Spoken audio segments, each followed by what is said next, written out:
తీయగా చల్లగా. Mango man Sampath.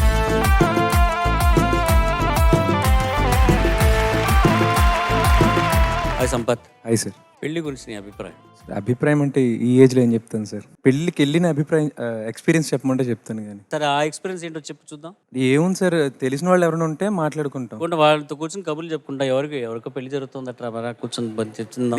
అక్కడ ఐస్ క్రీమ్ గులాబ్ జామున్తో దాంట్లో ఐస్ క్రీమ్ వేసిస్తున్నారట. 3 రకాల ఐస్ క్రీమ్లు ఉన్నాయి, వెనీలా, చాక్లెట్, స్ట్రాబెర్రీ పెడుతున్నారట. స్వీట్. ఇంకేందంటే అక్కడికి పోయి food sir, food main.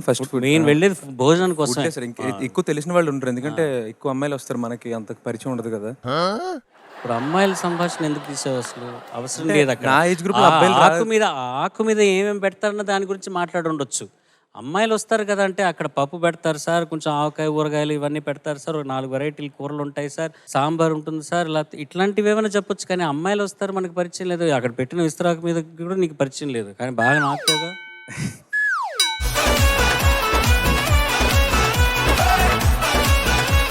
Food కోసం వెళ్తాను సార్, తెలిసిన వాళ్ళు ఉంటే కలిసి వాళ్ళు. అసలు ఎవరి పెళ్ళి అని కూడా అవసరం లేదా? ఫుడ్ కోసం వెళ్ళటం సరే. ఎవరి పెళ్ళి అంటే వెళ్తాను సార్. చుట్టాలు ఇప్పుడు తెలిస్తే అమ్మాయి అంటే ఇప్పుడు ఎవరో వస్తారు చుట్టాలు, వచ్చి బాగున్నావమ్మా అంటారు. నాకు ఆయన ఎవరవుతారో ఏమవుతారో తెలియదు. అమ్మ చెప్పొచ్చు కదా నాకు ఏమవుతారు. అది చెప్పకుండా మీ మావయ్య ఉన్నాడు కదా, మావయ్య వాళ్ళ కొడుకు వాళ్ళ తమ్ముడు ఏదో చెప్తారు. ఏం చెప్తారు, బాగున్నారు సార్ అని చెప్పి వెళ్ళిపోతారు అంతే. అలాగనమాట. అంటే అసలు పెళ్లి గురించి అవగాహన లేదు, ఎవరికో పెళ్లి జరుగుతుంది వెళ్ళమన్నారు. ఇక్కడ ఓన్లీ ఫోకస్ అమ్మాయిలు అంతే. పెళ్లికి వెళ్ళేది ఏంటంటే ఈ ఏజ్ గ్రూప్. తన స్టేట్మెంట్ ఏమిస్తున్నాడు, ఈ ఏజ్ గ్రూప్ పెళ్లిళ్ళకి ఎందుకు వెళ్తాను సార్, తిండి తినడానికి, అమ్మాయిలు చూడడానికి చెప్తున్నాడు. అది చెప్పేసావు నువ్వు, దొరికిపోయావు, అయిపోయింది. ఇదే ఇప్పుడు నువ్వు ఇటుపక్క బల్ల మీద కూర్చున్నావు నాయన, ఈ టేబుల్ మీద కూర్చున్నావు, అన్ని వేసా నీకు నచ్చినవన్నీ అన్నీ తినాలని ఉంది. ఎదుర్కొంటే ఒక అందమైన అమ్మాయి కూర్చుంది. ఆ అమ్మాయి ఏమో ఇలా తింటుంది అనమాట స్టైల్గా. నువ్వు ఇలా నాకుతావా, లేకపోతే ఆ అమ్మాయిని చూస్తూ మెల్లగా డీసెంట్గా తినేసి బాగా నాకేస్తావు?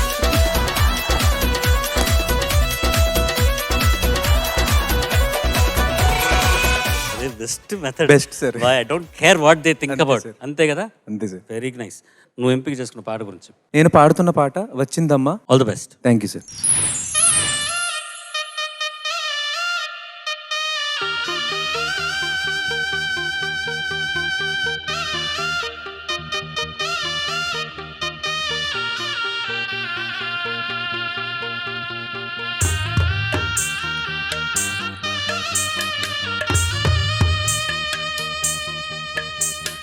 తెల్ల తెల్లవారే వెలుగు రేఖల, పచ్చ పచ్చ పచ్చి మట్టి బొమ్మల, అల్లి బిల్లి వెన్న పాల నురగల, అచ్చ తెలుగు ఇంటి పూల కొమ్మల, దేవదేవుడే పంపగా ఇలా దేవతే మా ఇంట అడుగే పెట్టేనంట. బ్రహ్మ కళ్ళలో కాంతులే మా అమ్మల, మా కోసం మళ్ళీ లాలి పాడేనంట.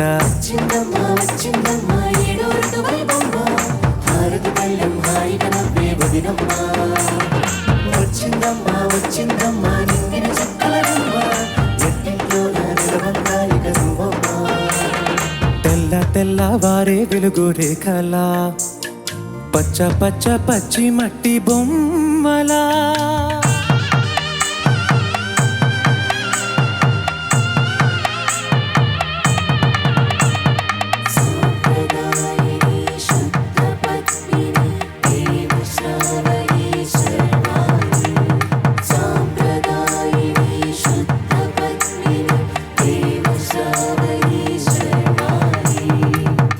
చెప్పుడు కదిరే మెడలో తాళవనా, ప్రతి నిమిషం మాయువునే పెంచైనా, కునుకప్పుడు కుదిరే నీ కన్నులలోనా, కలలన్నీ కాటుకలై చదివేనా, చిన్ని నవ్వు చాలే నంగనా చీకోనా, ముల్లో కాలు మింగే మూతి ముడుపుదానా, ఇంద్రధనసు దాచి 2 కళ్ళల్లోనా, నిద్ర చేపేస్తావే అర్ధరాత్రిరైనా, ఏ రాకాసి రాసోనిది ఏ ఘడియల్లో పుట్టావే అయినా.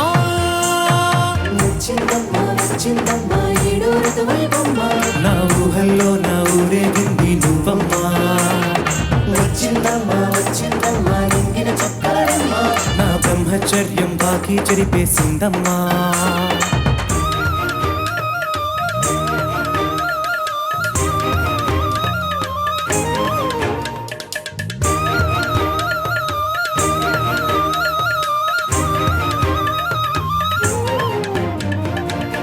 ఏకాంతాలన్నీ ఏకాంతం లేక ఏకరువే పెట్టాయే ఏకంగా. సంతోషాలన్నీ సెలవన్నది లేక మనతోనే కొలువయ్యే మొత్తంగా. స్వాగతాలు లేని ఒంట్లో ఉండలేక విరహం కనుమరుగయ్యే మనతో వేగలేక. కష్టం నష్టం అనే సొంత వాళ్ళు రాక కన్నీరొంటరాయే నిలువ నీడలేక. ఎంత అదృష్టం నాదేనంటూ పగబట్టిందే నాపై జగమంతా. నచ్చిందమ్మా నచ్చిందమ్మా నచ్చిందమ్మా జన్మ, నీలో సగమై బ్రతికే భాగ్యం నాదమ్మా. మెచ్చిందమ్మా మెచ్చిందమ్మా నుదుటిన కుంకుమ బొమ్మ, ఓ వెయ్యేళ్ళాయుషంటూ దీవించిందమ్మా. తెల్ల తెల్లవారే వెలుగు రేఖలా, పచ్చ పచ్చ పచ్చి మట్టి బొమ్మలా, అల్లి బిల్లి వెన్న పాల నురగలా, అచ్చ తెలుగు ఇంటి పూల కొమ్మలా.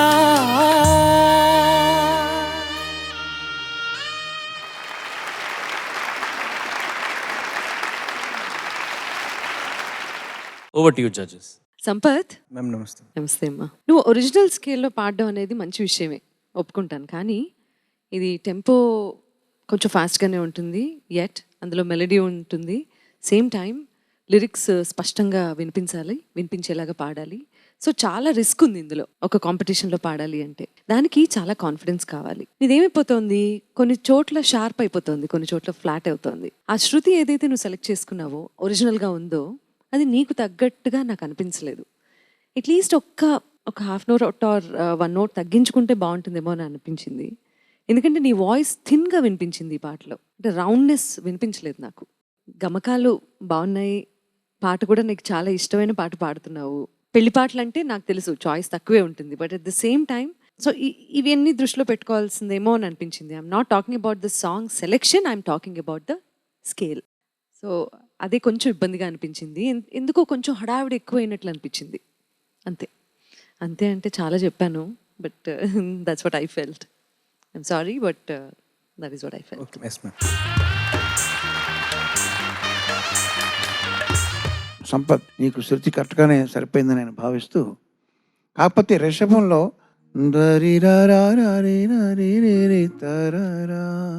అది షార్ప్ అవుతుందమ్మా. ఒకసారి ఫస్ట్ లైన్ వాడు. తెల్ల తెల్లవారే వెలుగు రేఖలా. ఇప్పుడు బాగుంది. ఇందాక నీ పెర్ఫార్మెన్స్లో అది వచ్చిన ప్రతిసారి కూడా కొంచెం షార్ప్ అయింది, ఆ శృతి కొంచెం మెయింటైన్ అవ్వాలని. బట్ చాలా క్లిష్టమైన ఇది ట్యూన్. ఇది బహుశా శ్రీమణి గారు దీనికి ట్యూన్కి రాసి ఉండాలి అనుకుంటున్నాను నేను. ఫస్ట్ ట్యూన్ అయి ఉండాలి. ఈ విరుపులన్నీ చూస్తే ముందర ట్యూన్ ఇస్తే దానికి రాసిన విధంగా అనిపిస్తుంది. ఎందుకంటే అన్ని విచిత్రమైన కట్టింగ్స్ ఉంటాయి దీంట్లో, అంటే సంగీతానికి ఎక్కువ ప్రాధాన్యత ఇచ్చి చేసిన విధంగా ఉంది. బట్ చక్కగా రాశారు ఆయన కూడా, బాగమ్మ. ఆ శృతి కొంచెం అక్కడక్కడ ల్యాండింగ్ నోట్స్ చూసుకుంటే మిగతా అంతా బాగుంటుంది. All the best to you. Thank you sir. Sampath, నమస్తే సార్. నమస్తే. రచయితలకు మేము ఉన్నాం అనుకో, ఒక సందర్భం చెప్పగానే మాకు కొంత సమయం ఇస్తారు. ఒకసారి 4 రోజులు ఇస్తారు, ఒకసారి వారం, 10 రోజులు, నెల రోజులు కూడా తీసుకుంటాం పాట రాయడానికి. ఆలోచించి రాస్తాం. 1-10 సార్లు రాసి దర్శకుడు చెప్తే ఆయన ఒప్పుకుంటే అప్పుడు రికార్డింగ్ అవుతుంది. కానీ మీకు మాత్రం గాయని గాయకులకు అంత సమయం ఉండదు. మీరు ఎక్కడో ఏదో పనిలో వెళ్తుంటారు, గబుక్కున ఫోన్ వస్తుంది, రావాలి, రికార్డింగ్ థియేటర్కి రావాలి, పెళ్లి పాట పాడాలి అనగానే అప్పటికప్పుడు దాంట్లోకి మనసు లీనం చేసుకొని, ఆ సందర్భాన్ని మనం ఊహించుకొని, మానసిక స్థితిని దానికి సిద్ధం చేసుకొని అప్పటికప్పుడు వెంటనే ఒక 10 నిమిషాల వ్యవధిలో మీరు పాట మొత్తం పాడేయాలి.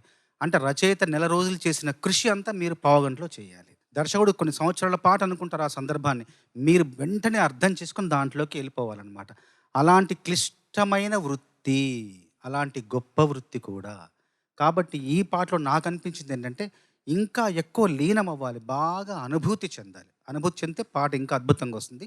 శ్రీమణి రాసిన ఒక్కొక్క వాక్యం వజ్రంలాగా ఉంది. స్వాగతం లేని ఒంట్లో ఉండలేక విరహం కనుమరుగయిందంట.